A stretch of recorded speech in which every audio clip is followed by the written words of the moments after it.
For today's video, napakaraming mga bata dito ngayon sa lugar na ito dahil sila ay magpapalipad ng saranggola. O di ba? Ang mga kabataan ngayon, alam nyo na ba na cellphone na lang ang kanilang mga hawak-hawak. Pero ang mga batang ito, mas pinili nilang maglaro sa labas kaysa maghawak ng cellphone buong maghapon. O di ba? Mas maganda pa rin talaga kapag ikaw ay isang bata na naglalaro sa labas at hindi lang puro tutok sa cellphone. Ang mga batang 90s before, talagang sila ay mga batang anak pawis.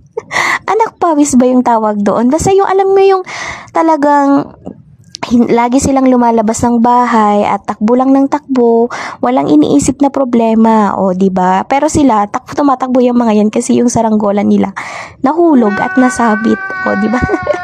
Sumabit yung saranggola nila. Swerte na nila kasi mababa lang yung pinaghulugan. Paano na lang kapag sobrang taas na tapos hindi na makuha at nasabit na, o di ba? Iiyak siguro yung bata. Charis, hindi naman siguro. O di ba? Ayan, sila, enjoy na enjoy lang ang kanilang pagkabata kasi nga wala pa silang masyadong responsibilidad o iniisip man. Kapag matanda na, syempre, madami ka nang iisipin, di ba? Sa trabaho, sa pamilya, sa kung saan-saan. Pero kapag bata ka pa, madami ka pang mga oras para magliwaliw at magpakasaya. Kaya kapag bata ka pa, syempre, ubusin mo yung oras mo sa, hindi naman sa paglalaro, sabihin na natin na mag-aral ka din. Pero kapag bakasyon, for example, Sabado o bakasyon, siguro mas maganda din na huwag mong istresan yung sarili mo at gawin mong kawili-wili at masaya ang araw mo. O may dumating na mga babae ditong mga bata din para tignan yung mga naglalaro ng saranggola. So, ayan, ito yung mga batang naglalaro ng saranggola.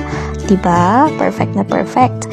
Tapos, yung mga babae kanina na nakita nyo na paakyat, eto na sila ngayon, nandito sila sa lumboy. Lumboy ang tawag dyan, or duhat sa Tagalog. Itong lumboy na ito, madami, hitik na hitik sa bunga. Kaya nga naman, yung mga bata ay kinugusto na pumunta dito dahil nga sa madaming bunga ito. Matamis yung bunga nung duhat na yan, pero may mga ibang duhat na mapakla yung lasa, o diba?